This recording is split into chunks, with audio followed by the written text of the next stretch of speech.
things that I need. I know we always need God, and you always have to remember to pray.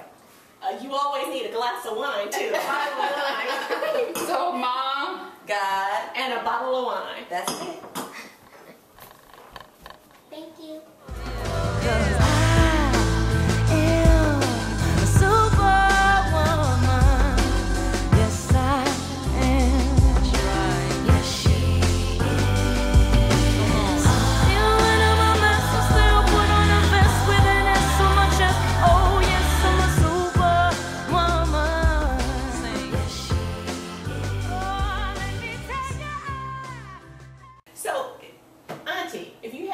You're doing your best, you've invested your all, but you have one child to go to the right and the other child to go to the left. What do you do when you have children that are so different? How do you measure your success and your investment? Okay, so when you say one child goes to the left and one child goes to the right, basically what you're saying is... Good child, bad child. Right? And actually I like that. I like the right and the left, because for the most part, you said, what do you do? I mean, what are you doing? How do you determine and deal with that? Yeah, what happened? Well, one of the things that I know for sure is you're a parent. You're providing, parent or parents, and the child is growing up in the same house with the same privileges, the same examples, and one child goes to the right and the other child goes to the left. And what we have to understand as parents is every person is different. Right. And you really learn. Some people you like more than other people. Yeah, that's a good point, because your personality can mesh better with one child versus the other. So how do you raise them the same, or do you raise them differently, but you want them to feel like they're both being treated fair? Because you grow to know your child. You know what works for this child. It works. Like, for example, you have one kid that you can talk to them and talk to them all day long, and they won't respond. The other child you talk to, you tell them something once, and they respond. Right. So you figure out how to deal with the child on a different level. Some kids respond to spankings, and I do believe in spankings. Oh, yes. I remember that time over your house. I think she punched me one time.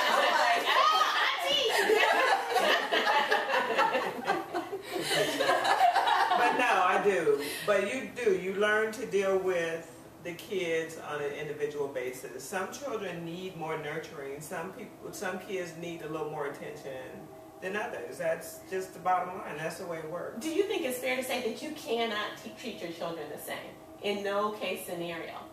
I don't see how you can really do that and give them their individuality and treat them as an individual. According to their... Yeah, if I'm treating you the same. My mom used to buy both me and Fee head wraps. I'm like, Mom, when's the last time you saw me with a head wrap? We're different. So that's the thing. Take it off of you and put it on the kid. It's like, Micah would appreciate, Em would appreciate this. It's okay to say their names. They know I have twin boys.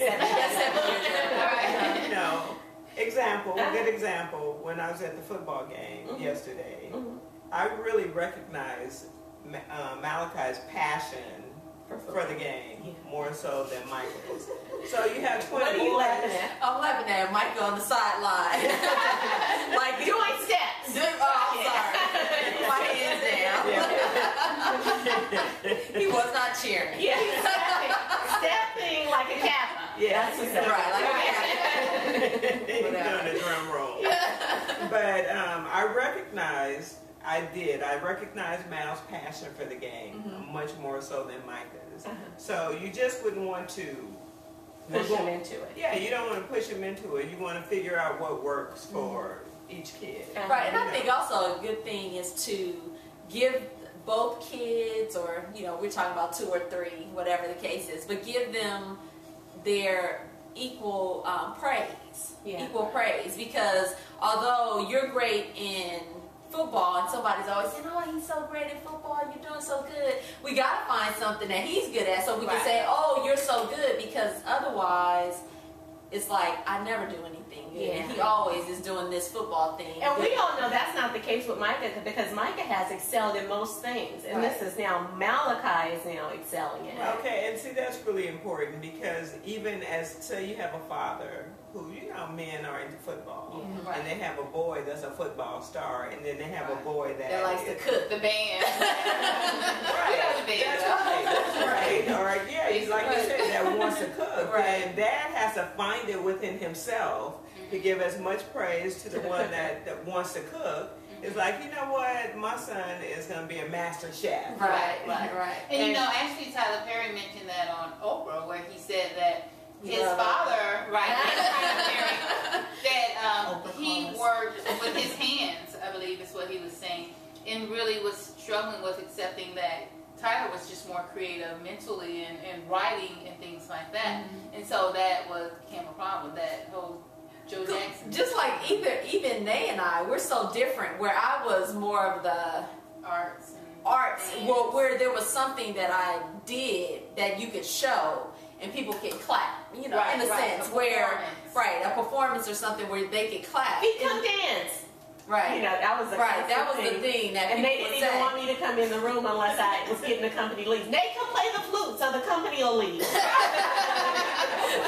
So it's just, but she never was, I don't think, she was ever bothered by it. It didn't feel like I was getting something that she wasn't getting. Because we're just so different, you know. Right. And like, I remember that time we were over at your house and one of your friends was there and he was saying, oh, Bree was outside. Oh, flipping. yeah. He's like, oh my God, do you see this girl? She's great. You need to get her in I was just movies thinking and films and look at what she can do. Because And Bria can do flips and she's very acrobatic. right, and so you could see her doing something and you can applaud that. And Niambi's sitting up there looking at her out the window and looking at him and like, excuse me, did you know that I got straight A's? You know, and I was like, well, that's what's up. Yay, Niambi got straight A's or whatever. But it's the finding the balance, because I could imagine that a child, when we think about one child going left and one child going right, it might be something as simple as, you guys never Didn't lifted recognize- me up for yeah, anything, recognize so I it. might as well go get in trouble so I can get some attention. Exactly, and that's what you want to avoid. And then you can really attribute your mom's attention to Renee feeling whole, even though you were getting attention, Right. because we could see what you were doing. Right. But And also, I think it takes the entire village. Like you said, you told Granny no, that Smokey couldn't come over. She didn't let him come over? no, she didn't. Uh-huh.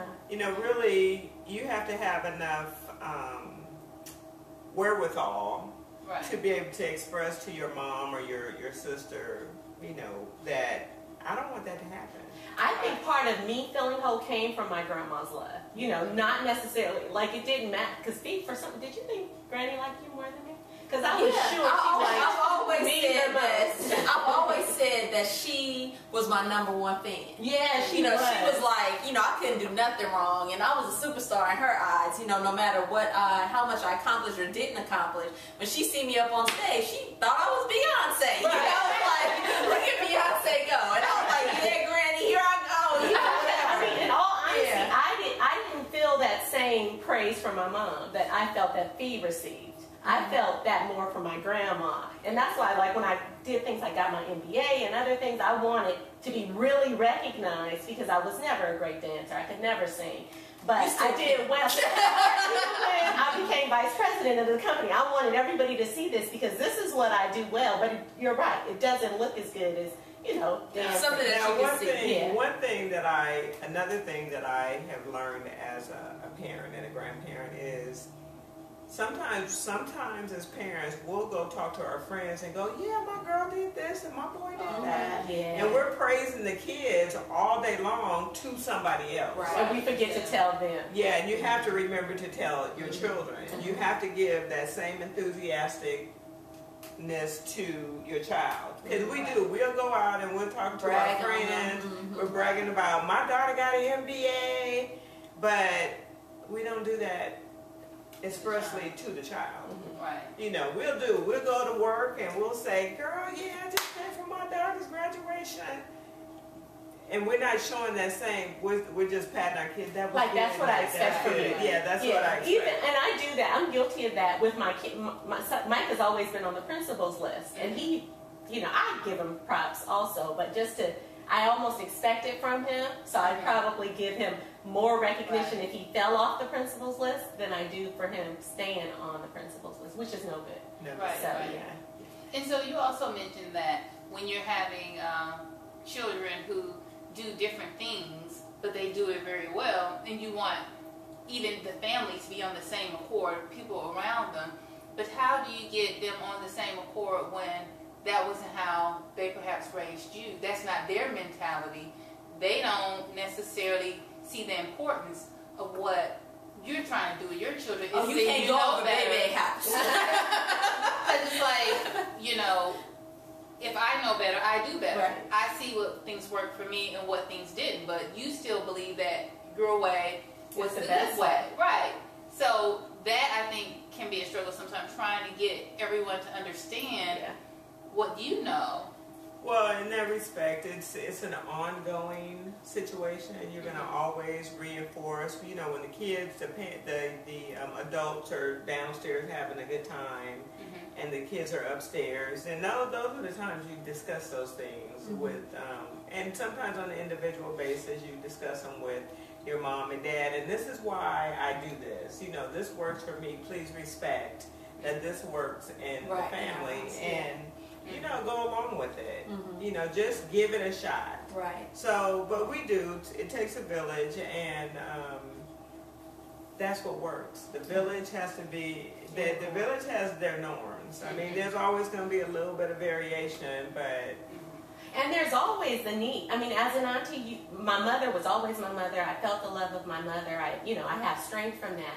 But I felt love. I mean, my auntie taught me about my nails and specific things that has helped to shape me into who I am. And I actually ran away.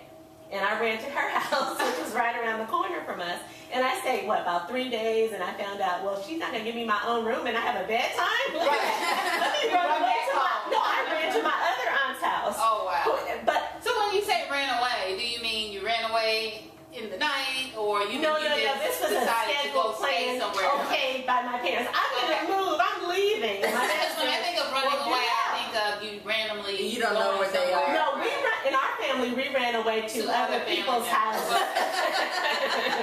And so it was all safe. Basically, what would happen with that, Renee would run in and she'd say, well, my dad did this and my dad did that and I don't like it. And I'm like, okay, Nate, just, go in the room, go relax. I go in the other room, call the dad and say, okay, what happened? Basically, because I'm going with the parent. Right. 99.9.5% of the time, I'm going with the parent. Right. And no child can come to my house. Example, no child can come to my house strictly to get away from the rules of their own house. Right. Smokey had a friend once that came over and, Smokey comes, Mom, can Damon spend the night? Yeah, Damon can spend the night. Next night, he said, can Damon stay again? I was like, yeah. But as a conscientious parent, I'm thinking, why is this boy staying at my house? So on the third day, I said, okay, what's going on? What's going on?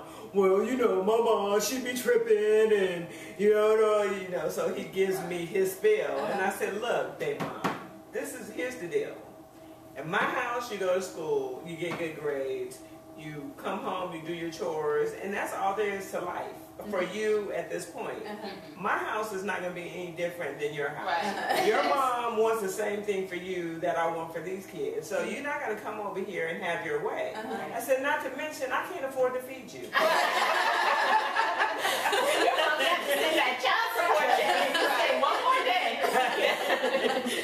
Not to mention, I cannot afford to feed you. But, you pull the kid in, you sit down and you have a heart-to-heart with them.